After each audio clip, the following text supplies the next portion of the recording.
McDonald's pulls out of Chicago. We've got Daytona news. NASCAR made some new rules. I'll finally get to addressing some of those. And we've got some commercial drama between IndyCar and NASCAR. So we'll get into all that coming up next.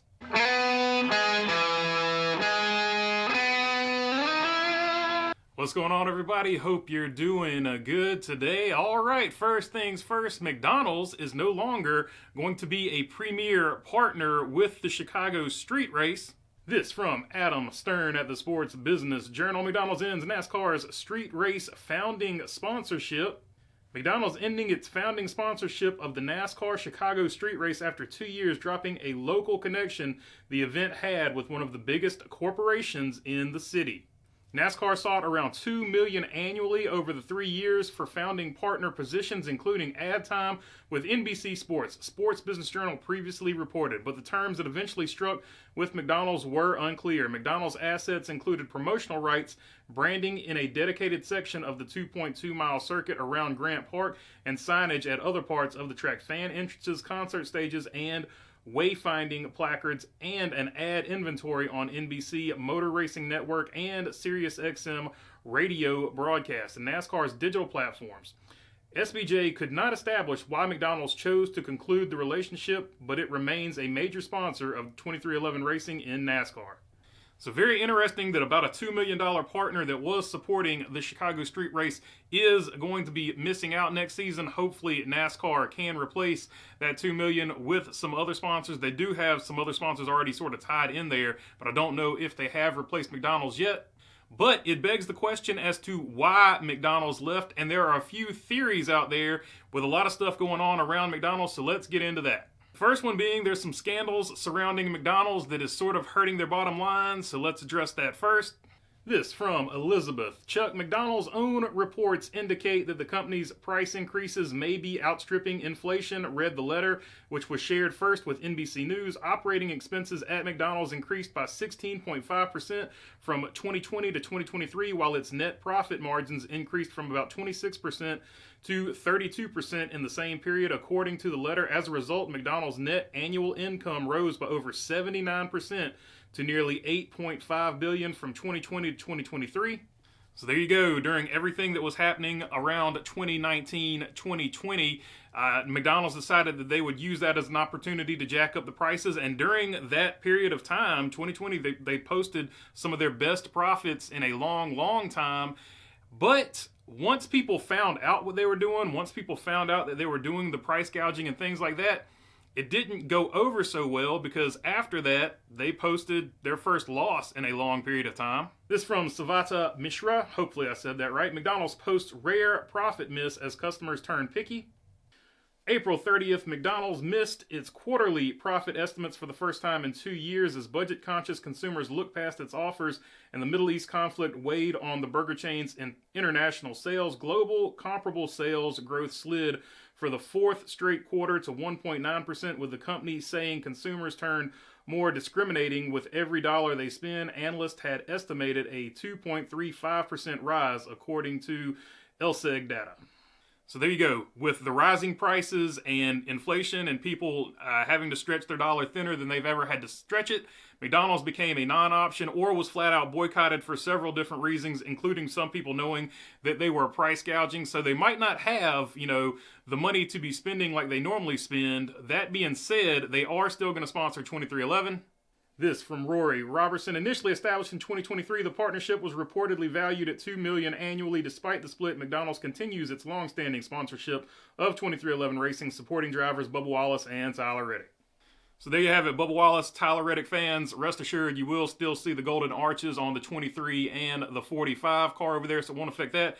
But some of the other spending that, McDonald's is doing, maybe they looked at it and said, hey, we're not going to spend this money over here on the Chicago street race because we're already represented on the racetrack. Another factor that possibly could have contributed to this is it's no longer on NBC. It is now on TNT.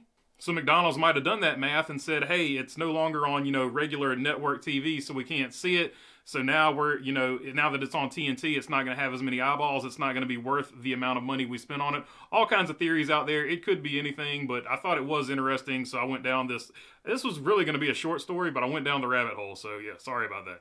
Speaking of 2311 and NASCAR, since we are on the topic, Judge Kenneth Bell did rule that they will be going to trial. He rejected NASCAR's trying to get it thrown out or dismissed, so they will be going to trial. And once that happens, I still think that they will probably settle out of court, but it will at least go to the trial process.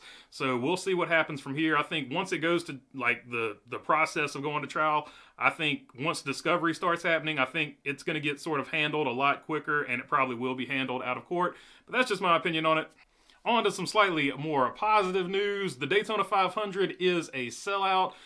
This typically sells out most of the time anyway, so no big shock there, but it is a good thing that it's a sellout. And in this race, Helio Castroneves is guaranteed a spot, and that has raised a few eyebrows, because one of the many new rules that NASCAR announced is that if a driver has a certain backing behind his name, if they've been very successful in other forms of motorsports and they want to compete in a NASCAR race, the team offering this driver to compete in that race can apply for a provisional for that particular driver. And NASCAR's reasoning is thus that because we have no practice anymore, effectively, that these drivers should have the opportunity to compete if they have a big enough name, basically, which is interesting. And I've got two basically trains of thoughts on this. The first one is, it does make sense since they don't get practice that you would have basically a promoter's provisional because it's a big name coming to that racetrack. So I understand where you're coming from there. You saw it at South Carolina with Dale Jr. They used, Steve Zacharias used the promoter's provisional to keep Jr. in the race, which was good for that race because everybody basically came down there to see Dale Jr. race. The stands were a sea of red. So from that perspective, I do understand it and I like it. However, there are certain races like the Daytona 500 where you shouldn't be able to apply for this provisional. The Indy 500, Kyle Larson wasn't guaranteed to get in. That was part of the drama of that Indy 500 attempt for Kyle Larson. I feel like it should be the same thing for Daytona, for NASCAR. Yes, you can apply for this provisional, but you can't do it at the Daytona 500. Daytona 500 is the biggest race of the season. It should mean something to get into the race. Nobody should be locked in, point blank, period. I know charters, whatever, but it is what it is. I'll die on this hill. The Daytona 500 is completely different. Nobody should be locked in. It should matter. All the qualifying times should matter. Both of the heat races should matter. It's what makes Daytona more special for many reasons, but one of the things that makes Daytona more special than the other races. So specifically for the Daytona 500, I disagree with this rule. The rest of the races, you can have it. I don't care. But this race right here shouldn't have a locked-in provisional or anything like that. NASCAR wasn't done there, so I didn't necessarily like that rule, but this rule I kind of like. I'm glad that they actually listened to the fans on this one. The damaged vehicle policy is essentially over with. It does still exist in some form. You can only work on pit road on your car for about 6 or 7 minutes. After that, you have to take it behind the wall, but once you take it behind the wall, you can repair it all the way up to standard, and you can go back on the racetrack. You're good to go. So no longer will you be retired from damage. And also, if you have flat tires and they tow your car, we'll call it the Josh Berry rule. If they tow your car behind pit wall, you're no longer out of the race because you had 4 flat tires. They towed it. I guess you could call it the Ryan Blaney rule too, because didn't Ryan Blaney suffer one of those? I don't know. Been a long time. Last season was a long time ago. We're almost to this season. So to me, that one's pretty cut and dry. I feel like most people will agree on the DVP being effectively gone. However, this is one that some people, you can make an argument for one way or the other, but we no longer have when they give the waiver or whatever, driver waivers, for instance, like Kyle Larson and Austin Dillon last season. So now on to driver waivers, which is not as clear. You can make arguments both ways on this one, so let's just get the rule out of the way right here. If you get a driver waiver this season for something that is non-medical, non-childbirth, something like that, you will now lose all of the points that you had once you make the playoffs that built up to that. So if you had like 2 wins, you're not going to get those playoff win points when the playoffs come around. So that has sparked a little bit of controversy from many aspects. So let's start with the most prime example, Kyle Larson missing the Coca-Cola 600 because he was trying to attempt to race the Indy, or he did race the Indy 500. So that next year, if that happens, he would lose all of the win and all of the bonus points he had playoff-wise, and still would have to win to get into the playoffs after that fact. So he would basically lose all of the momentum he had before that happened, and he would start basically at 0. And the other one is, I mentioned 83, Austin Dillon.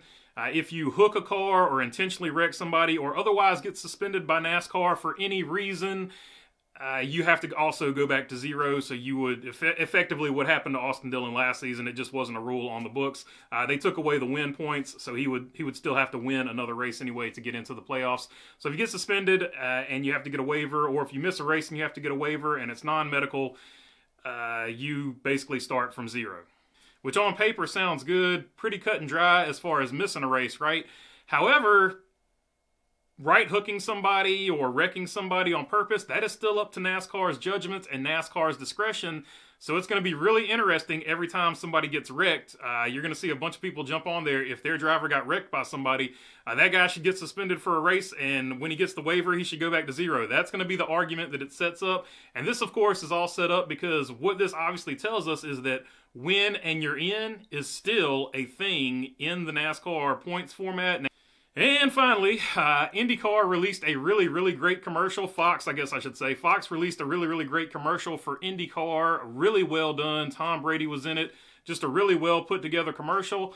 And then they released the NASCAR commercial, and on social media, and by social media, I mean Twitter, formerly known as X, or X, formerly known as Twitter, however you want to say it.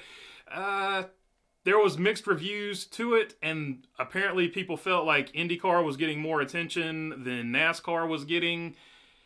At the end of the day, I'm just glad that we had a commercial. I don't know. I don't really care about this one so much, but it did kind of blow up on Twitter, so I guess I should acknowledge it, but I can't pretend to care about something. I don't know. I guess they're promoting IndyCar more now because I guess they're going to put a bigger emphasis on that because they want to get the return on investment. It's like the newest thing that they have, so they're going to put a lot more effort into it. To me, it makes sense that way. It's the newer thing that they have. NASCAR they've had for a long period of time. So I'm not getting too excited about it. I feel like give it a few years and it'll probably even out. But yeah, this is their new thing, so they're going to promote it harder to try to get as many people to follow it as possible. That's the way I looked at it. But other people's online didn't necessarily see it that way. So to me, it's nothing, but it was something on social media, if that's even a thing. All right, that's all I got for you on this one. If you made it this far, I would love to have your subscription. If not, I'll just keep making these things. If you're already subscribed, you know I appreciate you all as well. If you got a question, comment, or anything like that, leave it down in the comment section. I try to get to as many of them as I can. And other than that, thanks for your time. Peace.